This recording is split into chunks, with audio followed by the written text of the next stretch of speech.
Si të shpëtojmë nga vetvrasja? Të dashur miq, a ka dikush prej neve që e bën këtë gabim? Një njeri ra në pus dhe kërkoi ndihmë. Ja lëshuan një litar dhe e ngritën që të nxjerrin nga pusi. Mirë po kur doli jashtë e pan që ai kishte vdekur për shkak se kishte bërë një gabim. Pra, litarin e kishte lidhur për qafën e tij dhe me tërheqjen për lart, ai kishte vdekur.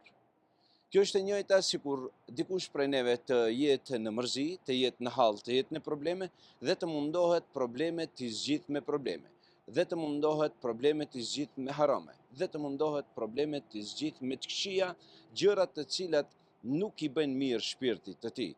Zhytja prej problemit në dytin, zhytja prej problemit në konzume të lloj-llojshme, në drogë dhe kështu me radhë nuk është zgjidhje e problemit, po është vetëm vetvrasja e dytë. Keni kujdes, e Zoti ju afal, ktheuni Zotit, pushoni zemrën tuaj në këtë muaj të Ramazanit, agjëroni do ditë të Ramazanit, lexoni diçka prej Kur'anit, ela bi dhikrillahi tatma'innul qulub. A nuk ju qetësohen juve zemrat me përmendjen e Zotit tuaj? Ju dëshiroj një ditë të pranuar të agjërimit dhe gjunahet e falura, e Zoti na shpëtoft të gjithë të smund tonë dhe i qetësoft zemrat tona. Kudo që jeni, selam aleikum.